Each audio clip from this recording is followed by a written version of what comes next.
है। जैसा कि अल्लाह पाक कुरान करीम के अंदर ऐसे लोगों के बारे में फरमाता है कि ये लोग अल्लाह को और अपने लोगों को धोखा देते हैं कि वो अल्लाह और रोज़े आखिरत पर यकीन रखते हैं, हालांकि वो नहीं रखते। बिस्मिल्लाहिर्रहमानिर्रहीम, अस्सलाम वालेकुम। आपने टाइटल और थंबनेल जो देखा होगा उससे आपको अंदाज़ा हो गया होगा कि आज हम जो है काफरों की जो कि गैर मुस्लिम हैं और मुसलमानों का कंपैरिजन करने वाले हैं, क्योंकि जो इस्लाम में आजकल रसूमात चल रही हैं वो हिंदुओं की कॉपी की गई रसूमात है, जो कि इस्लाम से उनका कोई ताल्लुक नहीं है। आप देखें आजकल जो है जहालत की इंतहा है, लोग जो है इस्लाम में ऐसी ऐसी चीज़ें ला रहे हैं जिनका दूर दूर इस्लाम से कोई ताल्लुक नहीं है। ये वीडियो है हसी टीवी की और इस वीडियो का टाइटल है काफरों और मुस्लिम मुशरिकीन की ऐसी कहानियाँ, शिरकिया कहानियाँ जो कि आजकल जो है शिरक चल रहा है। आज हम इस चीज़ को देखेंगे और कंपैरिजन करेंगे हिंदू और जो है मुस्लिम की ऐसी रसूमात जो कि शिरकिया है, जो कि इस्लाम में जो है मुशरिकीन ने दाखिल कर दी है। तो चलिए आज की इस इंफॉर्मेटिव वीडियो को शुरू करते हैं। अस्सलाम वालेकुम दोस्तों, मेरा नाम है असीब शफकत और आप देख रहे हैं हसी टीवी। लेकिन यहाँ पाक फौज एक मंदिर से भी डरती है, क्योंकि पाकिस्तान के सैनिकों के लिए यह मंदिर खौफ का दूसरा नाम है। सरहद पार कर आए पाकिस्तानी सैनिकों ने तब इस मंदिर में माता के चमत्कार को महसूस किया था। लेकिन मंदिर में सजे ये वही बम हैं जो 1965 के युद्ध में पाकिस्तानी सेना एक के बाद एक दागती जा रही थी। 1965 के भारत और पाकिस्तान की लड़ाई में पाकिस्तानी फौजों ने इस मंदिर पर जो बम बरसाए थे वो बिल्कुल भी नहीं फटे। ऐसे ही कुछ जिंदा बम आज भी तनोट माता मंदिर परिसर में साफ तौर पर देखे जा सकते हैं। इन्हें लंबे समय तक चलाने के लिए इन पर पेंट जरूर किया गया है। हमारी 65 की जंग में दाता साहब खुद जो है वो जंग में लड़ रहे थे, खुद दाता साहब। और ये बातें जर्नलों ने लिखी हैं, जो जर्नल है उस जमाने के। कोई सबज चोले आला सफेद दाढ़ी शरीफ वाला पापा उधर गोला में फड़ के मिस कर दिया। आज हम हज़रत अली अजवेरी दाता रहमतुल्लाह अलैह के रोज़े मुबारक पे हाजिर हैं और ये वो हस्ती हैं, ये वो बारगाह है कि जब 1965 की जंग हुई तो इंडिया के बल्कि फ़ौजियों ने जो एयर फोर्स के थे उन्होंने DD1 चैनल में खुद आके इंटरव्यू में कहा कि हम रावी के पुल को तोड़ने के लिए बम फेंकते थे, तो ये दरबार की तरफ से कोई बुज़ुर्ग जो है ना वो बम को उठा लेता था, यानी कि अपने झोले में अपने जुब्बे में उठा लेता था, उस बम को नीचे नहीं गिरने। जैसा कि वीडियो के टाइटल से ही आपको अंदाज़ा हो गया है कि आज की इस वीडियो में मैं आपको हिंदुओं और ख़ुद को मुसलमान कहने वाले मुशरिकों की कुछ ऐसी वीडियोस कंपैरिजन के लिए दिखाऊंगा जिन्हें देखकर आपके लिए ये फ़र्क करना मुश्किल होगा कि इनमें से मुसलमान कौन है और हिंदू कौन, क्योंकि इन दोनों की रस्मों, अकीदों, आदतों और जहालत के अंदर ज़रा बराबर भी फ़र्क मौजूद नहीं। पहली मिसाल लेते हैं इंडिया के सूबे राजस्थान के अंदर मौजूद तनोट माता मंदिर की, और इसके बारे में ये बात इस कदर मशहूर है कि खुद इंडियन मीडिया भी इसे नेशनल टीवी पर ये रिपोर्ट कर रहा है कि ये मौजा है कि 1965 की इंडिया पाकिस्तान जंग के अंदर तनोट माता मंदिर पर पाकिस्तान एयरफोर्स की तरफ से कई 100 बम गिराए गए, लेकिन किसी एक को भी माता जी ने ना यहाँ पर गिरने दिया, और अगर कोई गिर भी गया तो इसको फटने नहीं दिया। तकरीबन 3000 के करीब बम यहाँ पर गिराए गए, लेकिन इनमें से कोई भी नहीं फटा। इनमें से ज़्यादातर को आज भी इस मंदिर के अंदर बिल्कुल उसी तरह से सजा कर रखा गया है। यानी ये माता जी 1965 की जंग के अंदर भारतीय फौजियों की बाकायदा तौर पर जंग के अंदर मदद किया करती थी, और इसीलिए आज भी यहाँ पर भारतीय फौज के जवान इस मंदिर के पुजारी भी हैं और इसके करता धरता भी। ये मंदिर आज भी BSF या फिर भारतीय फौज के अंडर है। और जनाब यही नहीं बल्कि अभी और सुने, मजीद ये कि 1965 की जंग बंदी के बाद खुद पाकिस्तानी अफसर ये देखने और यहाँ पर पूजा करने के लिए इस मंदिर के अंदर आए थे कि आखिर इस मंदिर के अंदर ऐसा क्या है कि हमारे हजारों बम भी इस जगह के लिए कम पड़ गए हैं। अब आए जरा इसी सेम वाक़े को एक जाहिल पाकिस्तानी मौलवी की ज़बानी सुनते हैं कि इनके मुताबिक ये अपनी आवाम को कहानी सुनाते हैं कि 1965 की जंग के अंदर लाहौर में मौजूद दाता गंज बख्श भारतीय सिख फौजियों की तरफ से बरसाए गए बॉम्ब्स को पकड़कर दरिया रावी के पानी के अंदर डाल देते थे और लाहौर को इस जंग से बचा लिया। मजीद ये कि भारतीय फौजियों ने अपने इंटरव्यू के अंदर ये कहा था कि हम लोगों को अंधेरे के अंदर कोई सब्ज लिबास वाला कोई बुजुर्ग दिखाई देता था जो कि इन बमों को जमीन पर पहुंचने से पहले ही कैच करके अपनी झोली के अंदर डालता और फिर रावी के पानी के अंदर डाल देता, बिल्कुल सेम हिंदुओं की कहानी की तरह।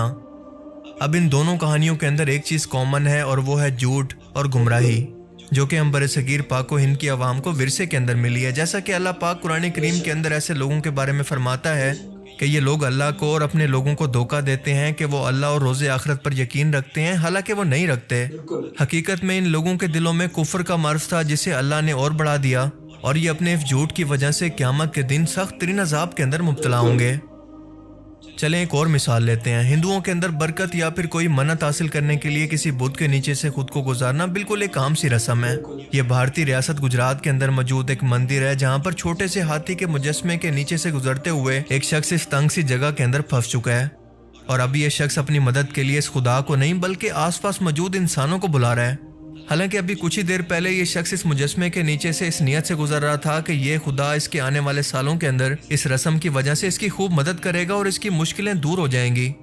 اب بالکل سیم یہی جہالت آپ کو پاکستان کے صوبہ سندھ کے شہر سیون کے اندر موجود اس دربار پر دکھاتا ہوں، جہاں پر لوگ برکت حاصل کرنے کے لیے اس مردہ درخت کے سوراخ میں سے خود کو گزار رہے ہیں، کیونکہ اس کی نسبت بابا جی کے ساتھ ہے۔ کسی کا نہیں ہے ایمان وہ نہ مانے، ہمارا ایمان ہے، ہم گزرتے ہیں، گزریں گے اور گزرتے ہی رہیں گے۔ ایک اور ویڈیو ملاحظہ کریں۔ ہندوازم کے بارے میں آپ جانتے ہیں کہ ہر مندر اور خدا کو کسی خاص خصوصیات سے منسوب کر کے اس کی پرستش کی جاتی ہے۔ مثال کے طور پر اس مندر کے اندر یہ معجزہ ہوا تھا، یا پھر اس مندر کے خدا نے یہ کارنامہ کیا تھا، اسی لیے یہاں پر جانے والے ہر شخص کی تمام مرادیں پوری ہو جاتی ہیں۔ مثال کے طور پر چوہوں کا ایک مندر جہاں پر ہندو لوگ ان چوہوں کا جھوٹا کھانا نہ صرف مقدس اور باعث برکت سمجھتے ہیں بلکہ انہیں مندر کے بھگوان کا پالتو بھی مانتے ہیں۔ یا سانپوں کا مندر جہاں پر سانپ انسانوں سے پرساد دودھ کے طور پر حاصل کرتے ہیں۔ بالکل سیم یہی جہالت میں آپ کو بھارتی صوبے حیدرآباد کے ایک بابا جی کے دربار میں دکھانے لگا ہوں، جہاں پر لوگ برکت کے لیے سانپوں کو دودھ ڈالتے ہیں اور بدلے میں اپنی مرادیں دربار میں مانگنے کے لیے آتے ہیں۔ یہ سانپ دودھ پی کر کے واپس لوٹ کے چلے جائے۔ یہ کیا بنا ہوا ہے بلال بھائی؟ اچھا چلم، اور کن کا چلم بتاؤ؟ یہاں پہ دیکھ رہا ہوں کہ میں لوگ ناریل پھوڑتے ہیں، کیا منت کیا مراد ہوتی ہے جو پھوڑتے ہیں؟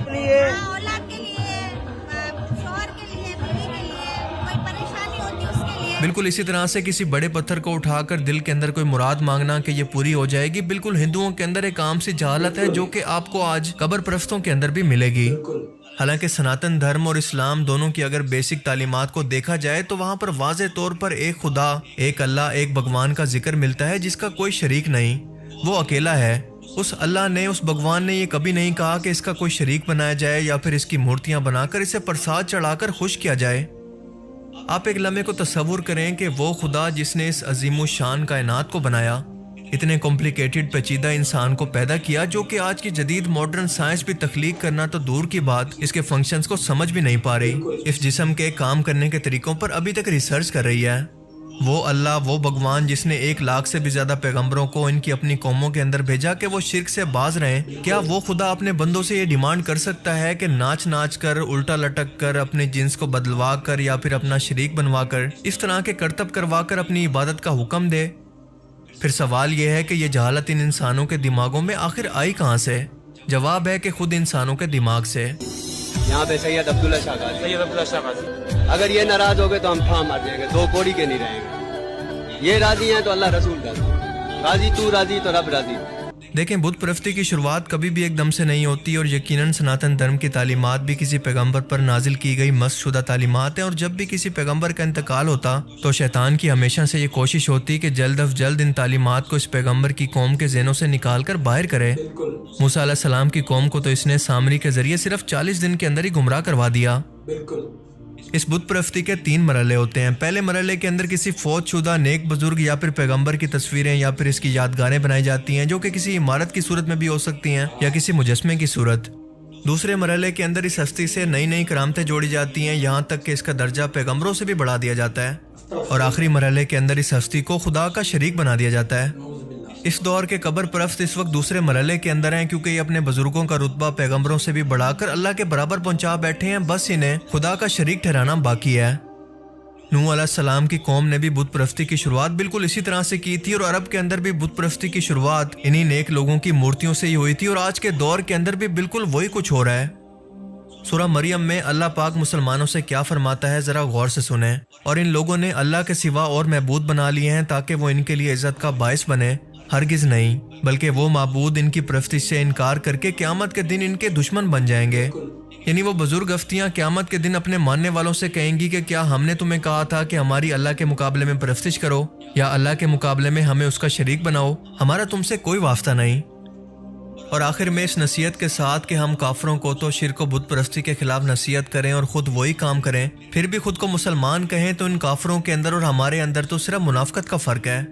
कहते हैं कि अगर गैर करें बुत की पूजा तो काफिर, जो ठहराएं बेटा खुदा का तो काफिर, झुके आग पर बहरे सजदा तो काफिर, सितारों में माने करिश्मा तो काफिर, मगर मोमिनों पर कुशादा है राहें, परस्तिश करें शौक से जिसकी चाहें, नबी को जो चाहें तो खुदा कर दिखाएं, इमामों का रुतबा नबी से बढ़ाएं, शहीदों पे जा जा के मांगे दुआएं, मज़ारों पे दिन रात मनते चढ़ाएं, ना तौहीद में कुछ खलल इससे आए, ना इस्लाम बिगड़े ना ईमान जाए।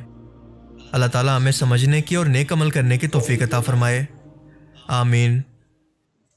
तो जी ये वीडियो आपने देखी, किस तरह जहालत की इंतहाई, लोग किस किस जहालत में हो गए हैं। आजकल जो है लोग कितनी जहालत में फंस चुके हैं, जो कि शिर्क कर रहे हैं और उनको पता ही नहीं है कि ये शिर्क है।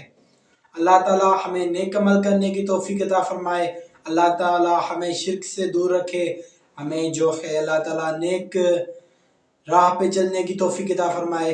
इस तरह की इंफॉर्मेटिव वीडियोस, डॉक्यूमेंटारी वीडियो देखने के लिए हमारे चैनल को सब्सक्राइब कर लें, और भी इस तरह की वीडियोस हमारे चैनल पर अपलोड हैं, आप जाके वो भी वॉच कर सकते हैं।